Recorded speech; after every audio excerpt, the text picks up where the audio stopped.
Hi friends, welcome to K R tutorial. ఈ వీడియోలో సైకాలజీలో మోస్ట్ ఇంపార్టెంట్ టాపిక్ అయినటువంటి రక్షక తంత్రములు అనే టాపిక్ని చూద్దామండి. చూడండి, ఈ వీడియోలో టెట్ మరియు డిఎస్సికి ప్రిపేర్ అవుతున్న తెలంగాణ అభ్యర్థులకు ఆల్ ది బెస్ట్ అండి. మంచిగా చదవండి, మంచిగా ఎగ్జామ్ రాయండి. చూడండి ఫ్రెండ్స్, ఈ రక్షక తంత్రములు అనే టాపిక్ మీద ఖచ్చితంగా 2 బిట్స్ వస్తాయండి. చూడండి, టెక్స్ట్ బుక్ మొత్తం 30 మార్కులకి అయితే ఈ రక్షక తంత్రం టాపిక్ నుంచే 2 బిట్స్ వస్తాయండి. చూడండి ఎంత ఇంపార్టెంటో. చూడండి, ఫస్ట్ వన్, రక్షక తంత్రములు అనే పదాన్ని మొదటిసారిగా ప్రవేశపెట్టిన వారు ఎవరు? రక్షక తంత్రములు అనే పదాన్ని మొదటిసారిగా ప్రవేశపెట్టింది Sigmund Freud. Sigmund Freud Austria దేశానికి చెందినవారు. చూడండి, సిగ్మండ్ ఫ్రాయిడ్ ఆస్ట్రియా దేశానికి చెందినవాడు. అదేవిధంగా సిగ్మండ్ ఫ్రాయిడ్ రక్షక తంత్రాలను కనుగొన్నాడు. చూడండి, సెకండ్ బిట్, వ్యాకులత నుంచి ఉపశమనం పొందటానికి ఉపయోగించే ప్రవర్తన నమూనాను రక్షక తంత్రములు అంటారు. చూడండి ఫ్రెండ్స్, వ్యాకులత నుంచి ఉపశమనం పొందటానికి ఉపయోగించే ప్రవర్తన నమూనాను రక్షక తంత్రములు అంటారు. చూడండి, థర్డ్ వన్, మానసిక ప్రశాంతత అనేది రక్షక తంత్రముల వలన ఏర్పడుతుంది. చూడండి, మానసిక ప్రశాంతత అనేది దేని వలన ఏర్పడుతుంది అనే బిట్ రావచ్చు. చూడండి, మానసిక ప్రశాంతత అనేది రక్షక తంత్రముల వలన ఏర్పడుతుంది. చూడండి, సంఘర్షణలు అనేవి కుంటనానికి దారితీస్తుంది. అదేవిధంగా కుంటనం అనేది ఒత్తిడికి దారితీస్తుంది. ఒత్తిడి అనేది వ్యాకులతకి, అదేవిధంగా మానసిక రుగ్మతలకు దారితీస్తుంది. చూడండి, రక్షక తంత్రాలు అనేవి మనం అతిగా ఎక్కువగా ఉపయోగించాము అంటే మానసిక రుగ్మతలకు గురి అవుతాము. మోస్ట్ ఇంపార్టెంట్ బిట్ అండి. చూడండి, ఎలా అడుగుతారంటే సంఘర్షణలు వేటికి దారితీస్తాయి, అదేవిధంగా ఒత్తిడి దేనికి దారితీస్తుంది. ఈ విధంగా బిట్స్ రావచ్చండి. ఖచ్చితంగా చాలా జాగ్రత్తగా చూసుకోవాలి. చూడండి, ఫోర్త్ వన్, రక్షక తంత్రములు ఉపయోగించడం వలన తాత్కాలిక ఉపశమనాన్ని పొందగలుగుతారు. చూడండి, రక్షక తంత్రములను ఉపయోగించడం వలన తాత్కాలిక ఉపశమనాన్ని పొందగలిగితే, అధికంగా రక్షక తంత్రాలను ఉపయోగిస్తే మానసిక రుగ్మతలు ఏర్పడతాయి. ఎవరూ కూడా అధికంగా రక్షక తంత్రాలను ఉపయోగించకూడదు. చూడండి, ఫిఫ్త్ వన్, సాంఘికంగా ఆమోదయోగ్యమైన రక్షక తంత్రాలు ఎన్ని అంటే 4 అండి. First one, దమనము. 2, పరిహారము. 3, తదాత్మీకరణము. 4, ఉదాత్తీకరణము. చూడండి, మోస్ట్ ఇంపార్టెంట్ బిట్ అండి. సాంఘికంగా ఆమోదయోగ్యమైన రక్షక తంత్రాలు ఎన్ని అంటే 4. 1, దమనము. 2, పరిహారము. 3, తదాత్మీకరణము. 4, ఉదాత్తీకరణము. చూడండి, 6th వన్, సాంఘికంగా ఆమోదయోగ్యం కాని రక్షక తంత్రాలు ఎన్ని? 4 అండి. చూడండి, ఫస్ట్ వన్, విస్థాపనము.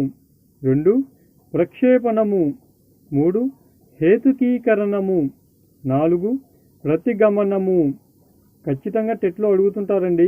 ఖచ్చితంగా రక్షక తంత్రాల నుంచి 2 బిట్స్ వస్తాయి. చూడండి, ఇప్పుడు సాంఘికంగా ఆమోదయోగ్యమైన రక్షక తంత్రాలు 4 ఉన్నాయి. చూడండి, ఫస్ట్ వన్, దమనము. దమనము అనగా బాధను కలిగించే విషయాలను అచేతనంలోనికి నెట్టివేయుట. చూడండి, బాధను కలిగించే విషయాలను అచేతనంలోకి పంపించడమే దమనము. ఇదే కావాలని మరచిపోవటం. చూడండి, ఎగ్జాంపుల్ చూద్దాం. చూడండి ఫ్రెండ్స్, ఉపాధ్యాయుడు దండిస్తే విద్యార్థి ఆ విషయాన్ని బలవంతంగా మర్చిపోవుట. చూడండి, మనకి క్లాసులో టీచర్ కొట్టాడు అనుకోండి, దానిని బలవంతంగా మర్చిపోవుట. జరిగిన అవమానాలను వ్యక్తి ఉద్దేశపూర్వకంగా మరచిపోవటం. మోస్ట్ అండి. ఖచ్చితంగా దీని మీద ఇస్తారు. చూడండి, సెకండ్ వన్, పరిహారము. పరిహారము అనగా ఒక రూపంలో కోల్పోయిన దానిని మరో రూపంలో పొందడం. అదేవిధంగా ఒక రంగంలో రాణించలేని వ్యక్తి మరొక రంగంలో రాణించడం. చూడండి, ఎగ్జాంపుల్ చూద్దాం. చూడండి, చదువులో వెనుకబడిన విద్యార్థి ఆటలలో ప్రతిభ చూపించడం. చూడండి, క్రికెట్లో వెనుకబడిన విద్యార్థి పాటలలో ప్రతిభ చూపించడం, ఇటువంటివన్నీ పరిహారానికి ఎగ్జాంపుల్గా తీసుకోవచ్చండి. మోస్ట్ అండి. వీడియో చూస్తున్న ప్రతి ఒక్కరు లైక్ చేయండి ఫ్రెండ్స్. ఇంకా మన ఛానల్ని సబ్స్క్రైబ్ చేయకపోతే సబ్స్క్రైబ్ చేయండి. తెలంగాణలో టెట్ మరియు డిఎస్సి రాసే అభ్యర్థులకు ఆల్ ది బెస్ట్ అండి. చూడండి, మోస్ట్ ఇంపార్టెంట్ అండి ఇది కూడా. ఒక వ్యక్తి తాను ఐఏఎస్ సాధించలేకపోయినా తన కుమారుడు ఐఏఎస్ సాధించినప్పుడు తనకు తానే సాధించినట్లుగా ఆనందపడటం. చూడండి, తను ఐఏఎస్ కాలేకపోయాడు, కానీ తన కొడుకు ఐఏఎస్ అయితే తన కొడుకులో తనను చూసుకొని ఆనందపడటం. చూడండి, నెక్స్ట్ వన్, తాను ఓడిపోయినా తన మిత్రుడు గెలిచాడనే అనుభూతి పొందటం. చూడండి, నెక్స్ట్ వన్, ఉదాత్తీకరణము. ఉదాత్తీకరణం అనగా ఉద్వేగపూరిత ఆలోచనలను నిర్మాణాత్మక కార్యక్రమంలో ప్రవేశపెట్టుట. చూడండి, ఉదాహరణ చూసినట్టయితే తులసీదాస్ తమ రామభక్తిని రామచరితమానస రూపంలో వ్యక్తం చేయుట. ఏంటండి, తులసీదాస్ తన రామభక్తిని రామచరితమానస రూపంలో వ్యక్తం చేయుట. ఇది ఉదాత్తీకరణకు మంచి ఉదాహరణగా చెప్పుకోవచ్చు. ఇప్పుడు సాంఘికంగా ఆమోదయోగ్యం కాని రక్షక తంత్రాలు చూద్దాం. చూడండి, విస్థాపనము. విస్థాపనము అనగా వ్యక్తి చేయలేని పని గమ్యం మార్చి చేయటం. చూడండి, ఒక వ్యక్తి ఒక పని చేయలేనప్పుడు ఆ పనిని గమ్యం మార్చి చేయడం అనగా తమ కంటే బలహీనమైన వ్యక్తులు లేదా వస్తువులపై తమ కోపం చూపించడం. తమ కంటే బలహీనమైన వ్యక్తులు లేదా వస్తువులపైన తమ కోపం చూపించడం. చూడండి, మోస్ట్ ఎగ్జాంపుల్ ఒకటి చూద్దాం. చూడండి, అత్త మీద కోపం దుత్త మీద చూపించడం. అదేవిధంగా హెడ్ మాస్టర్ మీద కోపం క్లాస్ టీచర్ పిల్లల మీద చూపించడం. చూడండి, నెక్స్ట్ వన్, ప్రక్షేపణము. ప్రక్షేపణము అనగా తనలోని లోపాలను, అదేవిధంగా తమ తీరని కోరికలను మరియు ఓటమికి గల కారణాలను ఇతరులకు ఆపాదించి నిందించడం. అతని వలనే నేను ఓడిపోయాను, అతను సరిగ్గా చదువు చెప్పకనే నేను ఈ విధంగా తయారయ్యాను అనే విధంగా చెప్తారండి. చూడండి, ఎగ్జాంపుల్స్. టెట్ ఎందుకు పాస్ కాలేదు అని అడిగితే కోచింగ్ సెంటర్ వాళ్ళు సరిగా చెప్పలేదని తప్పించుకొనుట. అదేవిధంగా తన తప్పులను ఇతరులకు ఆపాదించడం, అందరూ ఇలా చేస్తారు అనడం. ఏంటండి, తన తప్పులను ఇతరులకు ఆపాదించడం, అందరూ ఇలానే చేస్తారు అనడం. చూడండి, నెక్స్ట్ వన్, హేతుకీకరణము. హేతుకీకరణము అనగా అందని ద్రాక్ష పండ్లు పుల్లన అనే సామెత వినే ఉంటారు కదండి. చూడండి, తెలివితేటలు తక్కువగా ఉన్న విద్యార్థి ఈ పోటీ ప్రపంచంలో చదవడం ఇష్టం లేదు అని చెప్పడం. ఏంటండి, తెలివితేటలు తక్కువగా ఉన్న విద్యార్థి ఈ పోటీ ప్రపంచంలో చదవడం ఇష్టం లేదు అని చెప్పి తప్పించుకోవడం. చూడండి, నెక్స్ట్ వన్, వైఫల్యాలను కుంటి సాగులతో సమర్థించుకుంటూ మనసు సర్దిబుచ్చుకోవడం. ఇవి హేతుకీకరణకి బెస్ట్ ఎగ్జాంపుల్స్గా చెప్పుకోవచ్చండి. చూడండి, నెక్స్ట్ వన్, ప్రతిగమనము. ప్రతిగమనము అనగా పెద్దలు కూడా చిన్నపిల్లల్లాగా ప్రవర్తించడం. చూడండి, పెద్దలు చిన్నపిల్లల శ్రేష్టాలను ప్రదర్శించడం. చూడండి, ఎగ్జాంపుల్ చూద్దాం. ఉద్యోగం కోల్పోయిన వ్యక్తి నిస్సహాయ స్థితిలో చిన్నపిల్లల్లాగా మారి ఏడవటం. చూడండి, ఉద్యోగం కోల్పోయిన వ్యక్తి నిస్సహాయ స్థితిలో చిన్నపిల్లల్లాగా మారి ఏడవటం. చూడండి, నెక్స్ట్ వన్, స్వైర కల్పన లేదా పగటి కలలు కనటం. చూడండి, వాస్తవంగా తీరని కోరికలను పగటి కలలు కని సంతృప్తి చెందుట. ఏంటండి, తీరని కోరికలను పగటి కలలు కని సంతృప్తి చెందుట. నేను ఐఏఎస్ అయ్యాను, నేను డాక్టర్ అయ్యాను, ఈ విధంగా కలలో సంతృప్తి చెందటం. చూడండి, ఎగ్జాంపుల్ చూడండి. తెలివితేటలు లేని విద్యార్థి కలెక్టర్ అయినట్లుగా కలలు కనుట. మోస్ట్ బెస్ట్ ఎగ్జాంపుల్గా చెప్పుకోవచ్చండి. చూడండి, నెక్స్ట్ వన్, ఉపసంహరణ. ఉపసంహరణ అనగా సమస్య నుంచి పారిపోవటం. చూడండి, బెస్ట్ ఎగ్జాంపుల్ ఏం చెప్పుకోవచ్చు అంటే ప్రతిభ లేని వ్యక్తి పరీక్ష రాయకుండా తప్పించుకుంటాడు. ఏంటండి, ప్రతిభ లేని వ్యక్తి పరీక్ష రాయకుండా తప్పించుకోవడం. అదేవిధంగా చూడండి నెక్స్ట్ వన్, బౌద్ధీకరణము.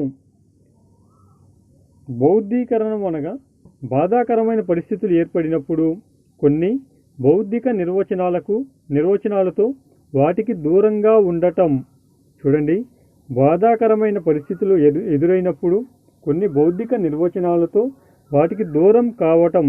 చూడండి, బెస్ట్ ఎగ్జాంపుల్గా చూస్తే, తండ్రి మరణిస్తే ఆ బాధను మర్చిపోవడానికి కుమారుడు తన తండ్రి చాలా అదృష్టవంతుడు, ఏ అనారోగ్యం లేకుండా చనిపోయాడు, జీవితాంతం సంతోషంగా గడిపాడు అని చెప్పుకోవడం అనేది బెస్ట్ ఎగ్జాంపుల్గా చెప్పుకోవచ్చు. చూడండి నెక్స్ట్ వన్, నిరాకరణం. నిరాకరణం అనగా తన తప్పులను తాను ఒప్పుకోలేకపోవటం. అదేవిధంగా అంగీకరించడానికి ఇష్టం లేని వాస్తవాలను ఒప్పుకోకుండా నిరాకరించడం. చూడండి, ఇష్టం లేని దృశ్యాలను చూడకుండా ఉండటం. ఇదండి నిరాకరణం అనగా. నేను బెస్ట్ ఎగ్జాంపుల్గా ఏం చెప్పవచ్చు అంటే, ఒక వ్యక్తి నిజంగా పొగరగలిగిన వాడు, అరే నువ్వు పొగరుబోతువురా అని చెప్తే అతను అంగీకరించకపోవడం. చూడండి, మనం చూస్తూ ఉంటాం క్లాస్ రూమ్లలో, వాడు బాగా అతి చేస్తూ ఉంటుంటారు. అరే అంత అతి ఎందుకు చేస్తావురా అంటే, నేను అతి చేయట్లేదు అది ఇది అని చెప్పేసి ఎదురు తిరుగుతాడు. ఇది నిరాకరణ. చూడండి నెక్స్ట్ వన్, వ్యక్తీకరణ. వ్యక్తీకరణ అనగా ఒత్తిడి కలిగించే విషయాలను బయటకు వ్యక్తపరచడం. చూడండి, బెస్ట్ ఎగ్జాంపుల్గా ఏం చెప్పుకోవచ్చు అంటే, ఉపాధ్యాయుడు తనను కించపరుస్తున్నారని భావించిన పిల్లవాడు వారికి తన బాధను వ్యక్తం చేయటం లేదా ఎదురు తిరగడం. చూడండి నెక్స్ట్ వన్, సానుభూతి. సానుభూతి అనగా ఒత్తిడి వలన కలిగించే బాధకు ఇతరుల నుంచి సానుభూతి చెందుతాడు. చూడండి, ఒత్తిడి వలన కలిగించే బాధకు ఇతరుల నుంచి సానుభూతి చెందుతాడు. చూడండి, దీనికి బెస్ట్ ఎగ్జాంపుల్గా ఏం చెప్పుకోవచ్చు అంటే, హోంవర్క్ సరిగా చేయని విద్యార్థి తనకు ఆరోగ్యం సరిగా లేదని సానుభూతి పొందుతాడు. చూడండి నెక్స్ట్ వన్, ప్రతిచర్య నిర్మితి. ప్రతిచర్య నిర్మితి అనగా అత్తగారింట్లో మాంసాహారం విధి లేక అలవాటు చేసుకునే శాకాహారి కోడలు. చూడండి లాస్ట్ వన్, అంతర్లీనం. అంతర్లీనం అనగా వ్యక్తి ప్రవర్తన అనేది అతనిలోని అచేతన వాంఛలకు వ్యతిరేకంగా ఉంటుంది. చూడండి, బెస్ట్ ఎగ్జాంపుల్గా ఏం చెప్పవచ్చు అంటే, ఒక వ్యక్తి గురించి దురభిప్రాయం ఉన్నా కూడా అతను చాలా మంచి వ్యక్తి అని చెప్పడం. చూడండి, ఇది రక్షక తంత్రాల మీద టాపిక్ అండి. మొత్తం 16 రక్షక తంత్రాలు చెప్పానండి. వాటిలో మొదటి నుంచి 12 వరకు చాలా చాలా ఇంపార్టెంట్ అండి. ఈ లాస్ట్ 4 వచ్చేసి అవి అడగొచ్చు, అడగకపోవచ్చు. దమనము, ప్రతిగమనము, ప్రక్షేపణము, విస్థాపనము, హేతుకీకరణము, తదాత్మీకరణము, ఉదాత్తీకరణము, స్వైరకల్పన, ప్రతిగమనము, వీటి మీద ఖచ్చితంగా బిట్టిస్తారండి. వీటి మీద ప్రీవియస్ పేపర్లో కూడా వీటి నుంచే బిట్స్ అడుగుతున్నారు. జాగ్రత్తగా ప్రతి ఒక్కరూ జాగ్రత్తగా చదవండి. ఈ వీడియో కనుక మీకు నచ్చినట్టయితే లైక్ చేయండి, షేర్ చేయండి, సబ్స్క్రైబ్ చేయండి. పక్కన బెల్ ఐకాన్ని ట్యాప్ చేయడం ద్వారా నేను చేసే ప్రతి వీడియో మీకు నోటిఫికేషన్ రూపంలో వస్తుంది. Thank you. తెలంగాణలో టెట్ మరియు డిఎస్సి రాసే అభ్యర్థులకు ఆల్ ది బెస్ట్ అండి. మంచిగా చదవండి, మంచిగా ఎగ్జామ్ రాయండి. వీడియోని ఖచ్చితంగా లైక్ చేయండి ప్రతి ఒక్కరు.